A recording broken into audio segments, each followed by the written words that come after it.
Those of you that follow me for a while now will already know what I'm all about, but for those that don't, I aim to encourage men to be more open about their battles with mental health through telling the story of my own. What I'm about to say is taken from a write-up in my weekly email subscription, which you can sign up to through the link below in the description. Something that I haven't confidently spoken about yet is the actual experience and feelings surrounding my suicide attempt. This wasn't easy to compose, and nor is it easy to hear.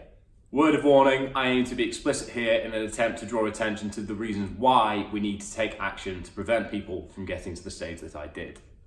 I'm going to assume that if you're watching this video, you already have a superficial understanding of my challenge with depression and suicide, and therefore why I campaign and do what I do. Whether you follow my journey from day one or not, this is not something that I've openly discussed, as it's been an enormous challenge for me to genuinely come to terms with it. In honesty, words can't really describe the state of mind in which I found myself, but I'll do my best regardless.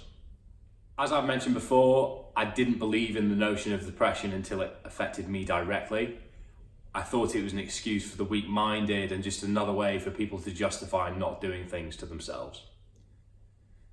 However, in 2016, when it started to affect my physical health, the notion of depression went from being something that I didn't believe in to suddenly becoming overwhelmingly real. I found myself lying in bed, exhausted but unable to sleep. Before I knew it, I was overwhelmed with anger, sadness and confusion all at once. And I lay there tossing and turning for hours at a time, just wanting desperately to fall asleep purely so I could pause my mind. I was going to the gym and getting split in half by weights that I should have been able to do with my eyes closed. More anger, more confusion. I was trying to focus my mind on university work, but after staring at a page for a few seconds at a time, my body and mind just went into what I can only describe as white noise. Anger became rage, confusion became defeat, and I suddenly felt so desperate and hopeless that I didn't know where to turn. The right thing to do would have been to speak to someone openly about the challenges that I was going through, and by externalizing the internal battle that I was having, I could have kickstarted my recovery. But as some of you will know, I kept my mouth completely and utterly shut. Kept smiling and kept suffering in silence. To the outside world, nothing was wrong. The week or two surrounding my suicide attempt is blurry because I've successfully managed to repress the memory until recently. However, the feelings surrounding and contained within this period of time have left a permanently sour taste. Isolation, hopelessness, despair, panic, pointlessness, fear, loss, anger, disappointment. There isn't a singular word that I've come across that can highlight the state of mind in which I found myself in. The best way I can describe it is a cocktail of every negative emotion that you can experience, working alongside one another and compounding each other aggressively day after day after day. I felt claustrophobic within the world itself, as if the walls of my own existence were caving in on me and squashing me into submission. My sense of self was so defeated, so utterly worn down, that the question of whether or not I wanted to keep living did come to mind. I remember when 4 days had passed and I hadn't said a word to another human being other than to a supermarket cashier or barista at a coffee shop. The feeling of isolation and existential loneliness that ensued made me question what I had left to bring to the table. Why would I go on? If you've ever had some bad news that sent you into a delirious confusion where you're forced to pace around the room thinking about everything and nothing all at the same time, then you have something to compare my state of mind at the time to, as every single day was like that for me. It felt like my heart was about to give out at any second all the time. It was as if the pressure in my mind had manifested itself into my body. And whether it was placebo or not, I don't know. Each day was torturous, knowing that I felt this way and that I was suffering this way. The epiphany moment that I had was the golden opportunity for me to reach out to someone and get the help that I needed at the time.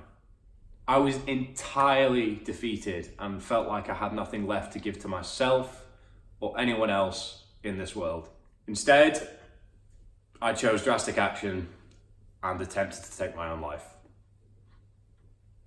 3 things shock me to my core to this day.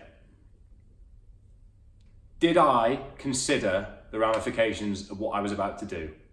No. Did I leave a note or explanation for my family and friends who cared about me? No. Did I hesitate? No. When I came around, lying in a puddle of my own vomit, I was furious. Not because I had attempted suicide, but because I had failed. I felt more alone and trapped in that moment than I ever had done before.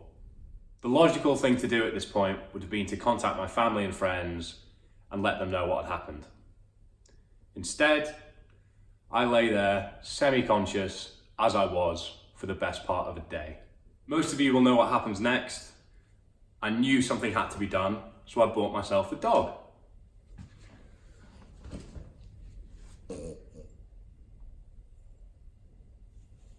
He made me responsible for my life again because I was solely responsible for his.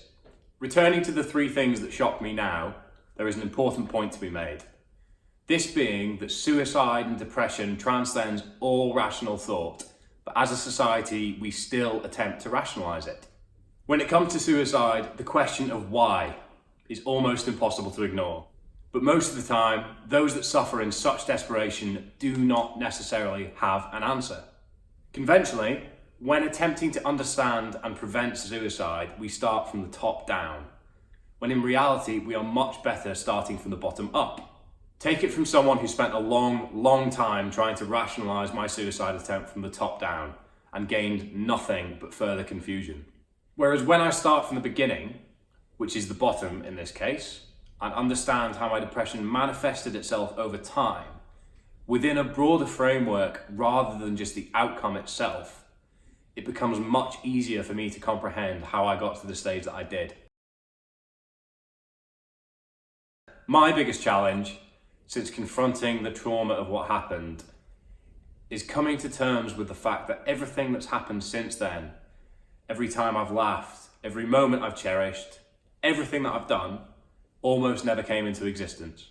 I would have devastated my family beyond words and missed out on priceless moments that I've had with them since then. I would never have met my dog. I would never have seen my brother play cricket at Lord's for the first time. Even simple things like I wouldn't have had that beer with that friend. These are the things that to this day make me tear up and truly fear the state of mind that I was in. They make me more grateful for my own happiness, for the happiness of others, and just make me hell-bent on doing what I can to encourage other men to take the necessary steps to prevent themselves from getting to the stage where they need to become a statistic that plagues our screens day by day, week by week. I am lucky enough to have come out of all that with enough self-awareness to never get to that stage again. But not everyone is so lucky. The message here is very simple. If you are suffering, have confidence in us as a society to listen to your struggle. Talking saves lives.